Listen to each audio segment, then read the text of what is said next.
I never thought I'd be the guy who got cheated on. That's something you read about, something you hear in the stories of friends. I always thought my life was solid. My wife, Lisa, and I had been together for over a decade. We met in college, fell in love over late-night study sessions, and somehow built a life together. I had a decent job as an IT manager, and Lisa worked as a marketing executive. We bought a house in a nice neighborhood and even had a dog named Max. From the outside, our life looked like a postcard, happy couple, loving dog, and all that jazz. But around 6 months ago, things started to shift. Lisa became distant.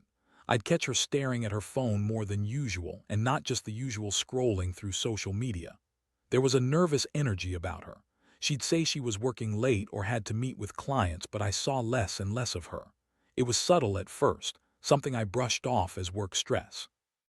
I often told myself I was being paranoid. Maybe I was just overthinking it. But as the weeks dragged on, that little voice in my head turned into a loud alarm bell. One evening, I decided to surprise her with dinner after a long day at work. I picked up her favorite Thai food, something to remind us of happier times, and drove home with a smile on my face. But when I got there, the house was dark and there was no sign of her. I called her phone, straight to voicemail. My heart sank. I waited, pacing the living room, the smell of sour takeout hanging in the air, and finally decided to drive to her office just 10 minutes away. When I arrived, I found her car in the parking lot. I felt a strange mix of relief and dread. I walked inside only to find the office eerily quiet. It was late, almost 9 p.m., and hardly anyone was around. I asked the receptionist if Lisa was still there, and she shook her head. "Not tonight," she said, giving me an apologetic look. The pit in my stomach deepened. Something didn't feel right. Then I noticed a familiar car parked nearby, one I had seen too many times before, parked in front of our house. It was Mark, our financial advisor. He was a smooth talker. He had helped us with our investments and retirement plans. At first, I thought nothing of it, but suddenly the pieces began to fall into place. I couldn't shake the feeling that something was wrong, so I drove back home. By then, I was a mix of anger and confusion. Hours later, Lisa finally strolled in, seemingly carefree, with an excuse that felt rehearsed. "Oh, I lost track of time at the gym," she said, her cheeks flushed. I should have interrogated her right then, pushed for answers, but I just stared at her, feeling the weight of betrayal starting to settle in. The next few days were hell. I started noticing more signs: her phone suddenly locked, late-night texts that she brushed off as work, and her forgetful moments about where she had been and who she had been with. I became a detective in my own home. I rifled through her things, pulled up her emails, and what I found was shocking. There were messages, flirty, intimate messages between her and Mark. My heart dropped. It felt like someone had punched me in the gut. I confronted her. I laid it all out, every snippet of evidence, every detail I had uncovered. I'll never forget the look on her face. I expected her to cry or beg for forgiveness, but instead she laughed. "You're ridiculous. It's just a professional relationship," she said, her voice dripping with condescension. I felt rage boil over. I shouted at her, demanding to know how long this had been going on. Her excuses were pathetic, filled with lies, trying to twist the truth to fit her narrative. In that moment, I realized I wasn't just angry, I was humiliated. I felt a wave of emotions wash over me: disbelief, sorrow, rage, and a sense of betrayal that I had never experienced before. Yet I was also determined. I wasn't going to let her or Mark get away with this. I wasn't just going to sit back and let them continue their charade while I wallowed in misery. I needed a plan, something that would not just expose them, but also ensure they faced the consequences for their actions. And that's when the idea hit me. I didn't just want revenge. I wanted to make them feel the weight of their choices. I decided to take down their little world step by step. It was time for them to face the reality of their betrayal. What would I do next? I had to strategize my approach carefully, and I had all the motivation I needed. I wouldn't just sit idly by while they enjoyed their lives at my expense. I had a plan brewing, and it was going to shake the very foundation of their lives. In that moment, I felt a sense of purpose. I would be the one to expose their lies and make sure they both lost everything they had worked for. It was time for revenge. In the wake of my discovery, I found myself feeling both liberated and empowered. I had spent too long in the dark, feeling like a fool while the woman I loved betrayed me. Now, it was time to flip the script. I started plotting my revenge, and it felt exhilarating. First, I gathered evidence. I had screenshots of the messages between Lisa and Mark. They were flirtatious and intimate, revealing a level of betrayal that cut deep. I decided to keep this information close to my chest. I didn't want to tip them off. The last thing I needed was for either of them to cover their tracks or worse, concoct a story to spin the narrative in their favor. I also began to pay more attention to Mark. As our financial advisor, he was privy to our investments, savings, and financial strategies. I had already suspected him of being unscrupulous in the past, but now I had a reason to dig deeper. I remembered a few conversations where he seemed evasive about certain fees and commissions. It made me think he might be running a scam or taking advantage of unsuspecting clients, including us. So, with my new mission in mind, I started to research everything I could about Mark and his financial practices. The more I learned, the more the pieces fell into place. I discovered that Mark had been involved in several questionable transactions and that there had been complaints filed against him. It was a long shot, but I knew I had to investigate further. I began contacting other clients of his, posing as someone interested in his services. I wanted to see if they had experienced similar issues or if anyone had noticed discrepancies in their accounts. As I gathered more information, I felt a sense of vindication. I was just going to sit back and let them enjoy their lives while I was left to pick up the pieces of my shattered trust. I compiled everything, emails, messages, and the testimonies of other clients, into a meticulously organized file. I could feel the anger bubbling inside of me, but I also felt a strange calmness. I was in control now. Then came the day I had been waiting for. It was a Friday evening, and I knew Lisa had plans to meet Mark for what she claimed was a business dinner. I had already arranged to meet with a local journalist who specialized in financial fraud stories. I couldn't just expose Mark. I had to make sure it got out to the public. The more people knew about his shady dealings, the bigger the impact it would have on his reputation and career. I sat in my car across the street from the restaurant. It was upscale and always buzzing with activity. As I waited, I felt my heart race.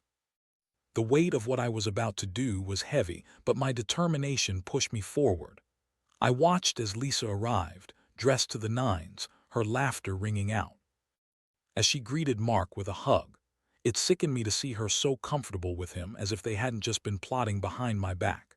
When they walked inside, I took a deep breath and called the journalist. I told him everything, about Lisa, about Mark, and the evidence I had collected. He was intrigued and agreed to meet me the following week to go through everything. I could already picture the headlines.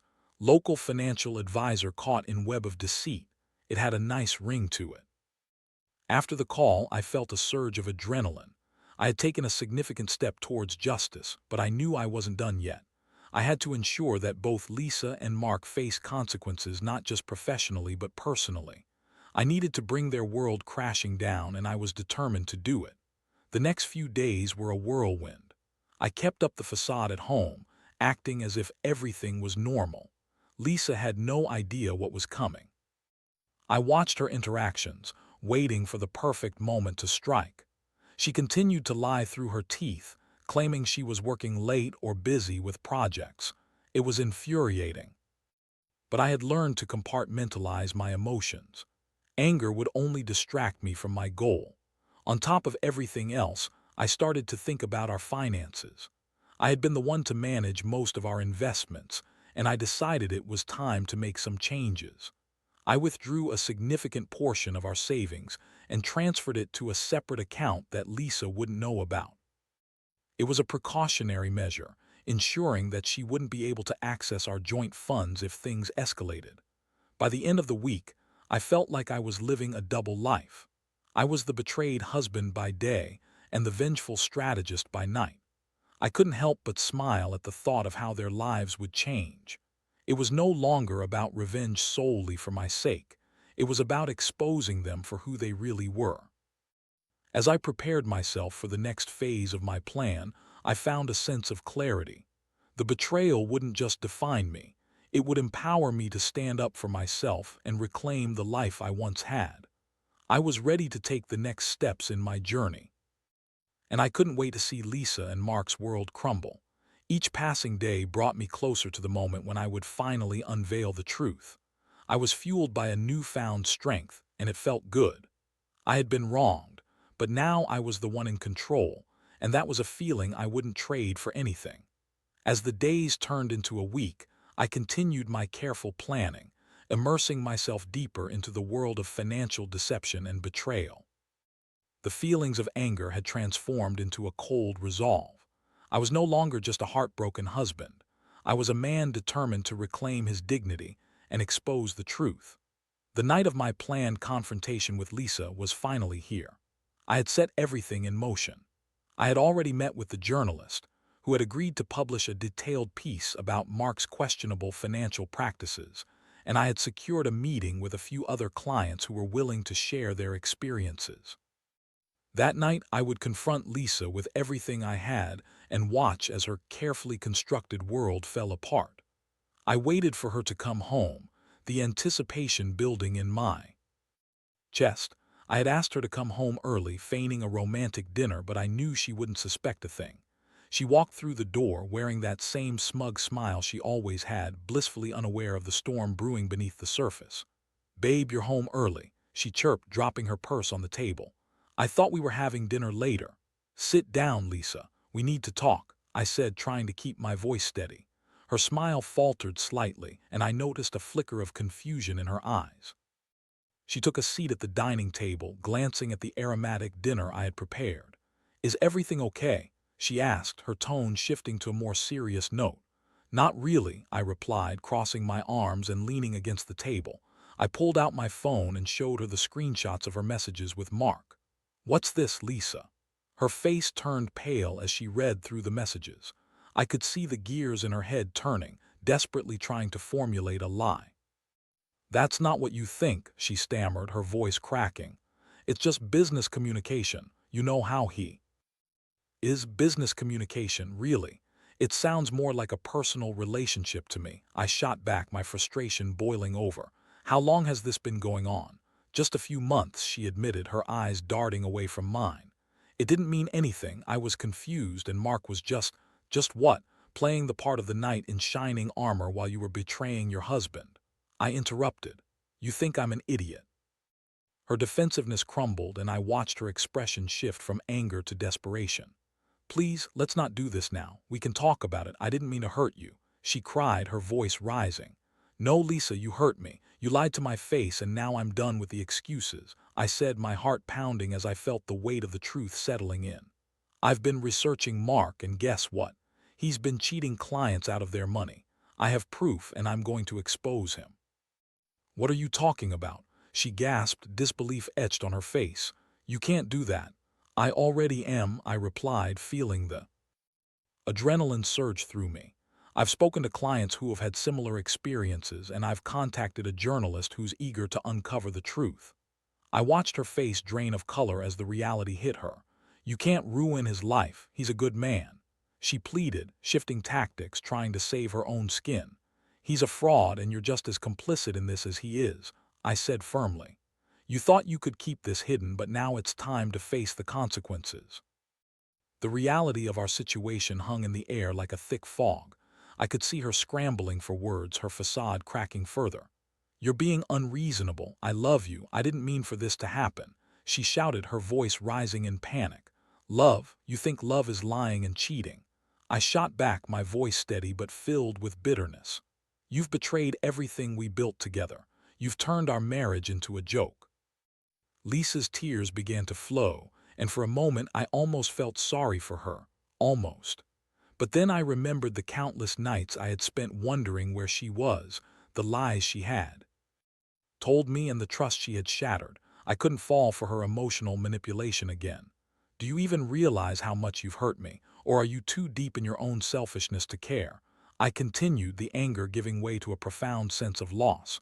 "I thought we had something real, but now it feels like I've been living a lie." I'll change, I'll do anything, she pleaded, her voice breaking.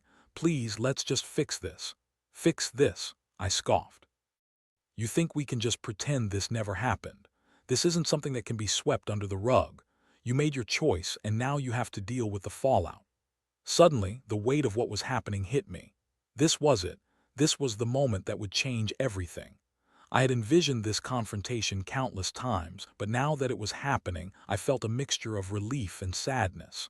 The person I had loved was gone, replaced by a stranger who had betrayed me in the most profound way. Lisa, I said, my voice softer now. I'm done, we're done. I'll be filing for divorce and I'm not going to let you or Mark get away with this. She looked at me, her expression shifting from anger to despair. You're making a huge mistake, she whispered, her eyes welling with tears. You don't have to do this. I do, I replied, feeling a sense of finality. This isn't just about you and me anymore. It's about standing up for myself and making sure you both face the consequences of your actions. I turned away from her, the gravity of my decision sinking in. I had never imagined it would come to this, but I felt a strange sense of empowerment. I was no longer the victim. I was taking control of my life. I walked out of the room, leaving her behind, knowing that I had taken the first step toward reclaiming my dignity. Now, I just needed to follow through with my plan, and I was determined to see it through to the end. The pieces were falling into place, and I wouldn't stop until I had exposed the truth and made them both face the reality they created. It was time to turn the tables, and I was ready for whatever came next. In the days following my confrontation with Lisa, I experienced a whirlwind of emotions. I felt like I was living in a fog, weighed down by the enormity of what had just transpired. I had been prepared for anger, for betrayal, but the reality of the situation had hit harder than I anticipated. I never imagined that I would be filing for divorce or that I would be so resolute in my decision. Yet, as I reflected on Lisa's lies and betrayal, I felt a steely determination take hold. The first step was to solidify my legal position. I contacted a divorce attorney, someone who specialized in cases involving infidelity and financial deception. We met at a small coffee shop, and as I shared my story, I felt a mix of anxiety and relief. The attorney listened intently, taking notes as I recounted my experiences with Lisa and Mark. When I showed him the evidence I had gathered, the messages, the financial discrepancies, the look on his face was one of disbelief mixed with a hint of admiration. You've done a lot of legwork already, he said, nodding. This will strengthen your case significantly. It's clear that she betrayed you, and it's equally clear that Mark's actions could lead to serious repercussions for both of them. We discussed the steps needed to move forward. I needed to gather more evidence, specifically regarding Mark's financial practices, which could potentially lead to legal action against him and his firm. I felt a renewed sense of purpose. I wasn't just filing for divorce. I was going to ensure that both Lisa and Mark faced the consequences of their choices. As I left the meeting, I felt a little more grounded. I was taking control of my life, and it was empowering. I began reaching out to the other clients I had contacted earlier, encouraging them to share their experiences with Mark. One woman in particular had been deeply affected by Mark's mishandling of her investments. She was eager to speak out, and together we began documenting our experiences. I also started preparing for the inevitable conversation with Mark. I knew I had to confront him directly, but I wanted it to be when I had all my ducks in a row. I envisioned him sitting in his plush office, pretending to be the caring financial advisor while I laid bare the truth he had tried so hard to hide. The day finally arrived when I had enough evidence to confront Mark. I arranged a meeting under the guise of needing to discuss our portfolio. I put on my best poker face, determined to keep my emotions in check. When I walked into his office, he greeted me with that same slick smile that had always rubbed me the wrong way. The office smelled faintly of expensive cologne and freshly brewed coffee, a stark contrast to the storm brewing within me. "Hey there, glad you could make it," he said, gesturing toward a chair. "How's everything going? I hope you're seeing some good returns." I sat down, refusing to play along with his games. "Actually, Mark, I'm here to discuss something a bit more serious." He raised an eyebrow, clearly intrigued but trying to maintain his composure. Sure, what's on your mind? I took a deep breath, leaning forward slightly. I know about you and Lisa. His expression shifted instantly, his bravado faltered. What do you mean? He asked, feigning ignorance. I have evidence of your affair. The messages, the late-night meetings, it's all right here. I said, pulling out my phone and showing him the screenshots. And I'm not the only one who knows. I've spoken to other clients who you've scammed, and you'd better believe I'm going to make sure everyone hears about your fraudulent practices. He leaned back in his chair, his confidence wavered. You don't want to do this, man. It's bad for both of us, he said, trying to maintain a calm facade. Bad for both of us. You made your choice when you decided to betray my trust and take advantage of your clients, I replied, feeling a rush of adrenaline. This isn't just about me, it's about everyone you've hurt. You can't keep getting away with this. He attempted to push back, but I could see the fear creeping into his eyes. You're being unreasonable. I can fix this. Just walk away. We can. I'm not here to negotiate, I interrupted. I'm here to expose the truth. You've taken advantage of too many people, and now it's time for you to face the consequences. His bravado crumbled further as he realized the gravity of the situation. You don't know what you're doing, he said, his voice low and desperate. You think you can ruin my life over this? Your life? You did that to yourself the moment you chose to cheat on your clients and sleep with my wife, I said, feeling a wave of satisfaction. I've already contacted a journalist who's interested in your case.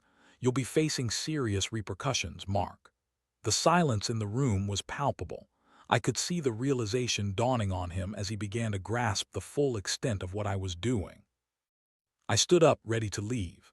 You'll be hearing from my attorney soon, I said, feeling empowered as I walked out of his office. As I drove home, I felt a mix of exhilaration and relief. I had taken a major step forward, confronting both Lisa and Mark. I knew the road ahead would be tough, but I was finally taking control of my life. I was ready for the fallout. When I got home, Lisa was waiting for me. She must have sensed something was off, as her expression shifted from curiosity to concern. How did it go? She asked, her voice laced with apprehension. I met her gaze, the weight of our shattered marriage hanging heavily in the air. It's only just begun, I replied, my voice steady. Get ready, Lisa. You and Mark are about to face the consequences of your actions. The look on her face was one of disbelief mixed with fear. I knew she realized that this was only the beginning of the fallout. As I walked past her, I felt a sense of closure. I had finally taken charge of my life and was prepared to face whatever came next. This was a fight for my dignity, and I wouldn't back down. I was ready to see the truth unveiled, and I wouldn't stop until Lisa and Mark faced the reality of their betrayal. In the weeks that followed my confrontation with Mark and Lisa, the emotional turmoil of my situation began to settle into a strange routine. I was still grappling with the fallout of my shattered marriage, but the determination to expose the truth fueled my every step. I had already contacted a journalist who was interested in breaking the story about Mark's financial indiscretions, and I was working closely with my attorney to ensure that everything was meticulously documented. The divorce process had begun in earnest, and I was preparing for a battle I never expected to fight. Lisa fought me tooth and nail, claiming that our marriage could be salvaged, but I was resolute. I had seen her true colors, and there was no going back. The more I pushed forward, the more I realized that I had to keep my emotions in check. This was no longer about love or reconciliation. It was about accountability. One evening, as I sifted through notes and evidence at my kitchen table, my phone buzzed with a text from my attorney. He had reviewed the evidence I'd gathered against Mark and was pleased with the progress we were making. We have a strong case, he wrote. The more clients we can connect with, the better. Let's meet tomorrow to discuss next steps. I felt a surge of hope at his words. I was doing this, not just for myself, but for everyone Mark had wronged. As I reached for my coffee, I sensed that this was the moment I had been waiting for. The pieces were finally falling into place, and I was ready to take them down. The next day, I met with my attorney and several other clients who had been affected by Mark's fraudulent practices. We convened at a small conference room, and as I looked around, I could see the same fire in their eyes. They were angry and ready to fight for justice, just as I was. I felt empowered by their presence. This was no longer just my battle. It was a collective effort to expose the truth. We spent hours discussing our individual experiences, and I took meticulous notes. Each story was a testament to Mark's deception: clients who had lost their life savings, retirees who had trusted him with their pensions, and families who had been left in financial ruin. The more we shared, the clearer it became that Mark had built an empire on lies and betrayal.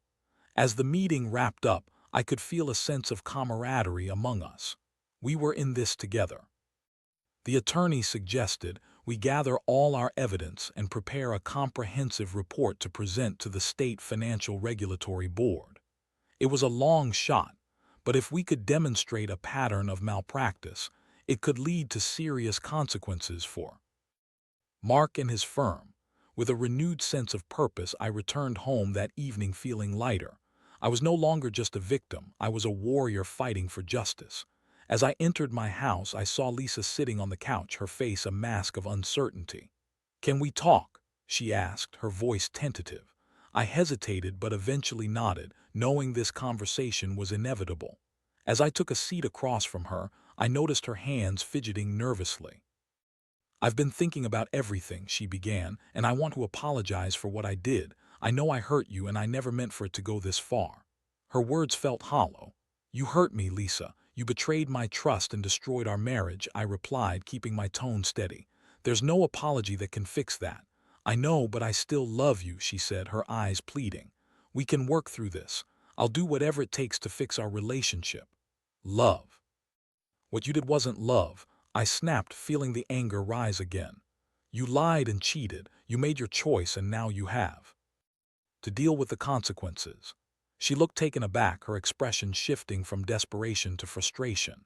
"You don't understand, I was confused. Mark made me feel things I hadn't felt in a long time. I thought it was just a fling, but it got out of hand." "Confused?" I echoed, incredulous. "You hurt me, Lisa. You didn't just betray me, you put our future at risk. You put everything we built together on the line for a fling with a man you knew wasn't trustworthy." "I know I messed up," she admitted, tears streaming down her face. "But I want to make it right. We can rebuild our life together." I shook my head, feeling a mix of sadness and anger. "Rebuild? How can we rebuild when the foundation is built on lies? I've already filed for divorce. I'm moving on." Her face crumpled in disbelief. "You can't be serious. You're going to throw everything away because of a mistake." "Yes, I'm serious. This isn't just a mistake, it's a betrayal of everything we stood for. I deserve better, and so do you," I said, feeling resolute. "You've shown me who you really are, and I won't be a part of that anymore." As I stood up to leave the room, I could see her breaking down. I felt a pang of guilt, but I quickly pushed it aside. This was necessary. I had to stand firm in my decision. I wouldn't allow her to manipulate me with false promises or tears. Days turned into weeks, and the divorce proceedings began to take shape. I immersed myself in the details, working with my attorney and gathering every piece of evidence I could find. I knew that Mark would fight back, but I was more prepared than he could ever imagine. Finally, the day came when the journalist reached out to me with news. "We're ready to publish the story," he said, excitement in his voice. "Your evidence is compelling, and it's time for the truth to come out." I felt a rush of adrenaline as he detailed the plan for the article. It would include my personal story, the testimonies of other clients, and a thorough expose of Mark's unethical practices. I knew it would send shockwaves through the community, and I couldn't wait to see the fallout. As the article went live, I sat back and took a deep breath. I was no longer just a victim, but someone who had fought back against betrayal. I felt a sense of liberation wash over me. While Lisa and Mark would face the consequences of their actions, I was ready to embrace a new chapter in my life. As the notifications on my phone began flooding in, I realized this was just the beginning. I had taken control of my narrative, and I wouldn't stop until I had reclaimed everything they had taken from me. The journey wasn't over, but I was ready for whatever came next. I was stronger than ever, and I wouldn't let betrayal define me any longer. The days that followed the publication of the article felt surreal. News outlets picked up the story, and soon it was everywhere. I received calls from various media representatives wanting to discuss my experience, wanting to know more about Mark and his unethical practices. At first, I felt overwhelmed, but I quickly realized that this was exactly what I had hoped for. The truth was finally out there, and I was no longer hiding in the shadows. As the fallout unfolded, I noticed a shift in the community. People started reaching out to me. Clients who had been victimized by Mark began to come forward, sharing their own stories of loss and betrayal. They expressed their gratitude for my bravery in speaking out. It felt empowering, and I began to understand that I was part of something larger than myself. We were a group determined to hold Mark accountable, and I was leading the charge. Lisa, on the other hand, was a different story.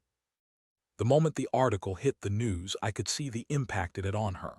She had been trying to reach out to me, leaving messages filled with apologies and promises to change, but I was done listening. I had made my choice to move on, and seeing her struggle with the consequences of her actions only reinforced my decision. There was no going back to that life. One evening, as I prepared dinner at home, my phone buzzed with a text from Lisa. "I need to talk. Please, can we meet?" I felt a mix of emotions, but ultimately I knew I had to confront her once and for all. I agreed to meet her at a nearby cafe, a neutral ground where I could maintain my distance. When I arrived, Lisa was already sitting at a table. The look on her face was a mixture of anxiety and desperation. I took a seat across from her, ready to hear whatever she had to say but resolute in my decision to move forward with my life. "I've been thinking a lot about everything," she started, her voice trembling. "I realize now how selfish I was. I hurt you in the worst way possible, and I'm so sorry." I studied her, wanting to see if there was any sincerity in her words. "You've made your choices, Lisa. Your actions have consequences." "I know," she said, her eyes glistening with tears. "I never thought it would come to this. I lost you, and I don't know how to cope with that. I don't want to lose you completely." "Lisa, it's too late for that. You made your choices, and now you must live with those consequences. I can't be part of your life anymore." My voice was steady, but inside, I felt the emotions bubbling just beneath the surface. "Can't we just try to work it out?" she pleaded, her voice cracking. "We can go to therapy, I'll do anything." I took a deep breath, trying to remain calm amidst the storm of feelings. Therapy can't fix what's broken. Trust is shattered, and I can't rebuild a relationship that's built on lies. I need to focus on myself now, on healing and moving forward. For a moment, we sat in silence, the weight of the conversation hanging heavily between us. I could see the realization dawning on her. She understood that I had made up my mind.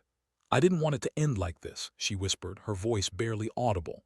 "And yet here we are," I replied, feeling a sense of finality wash over me. "You chose this path, and now you have to navigate the consequences." As I walked out of the cafe, I felt a sense of relief.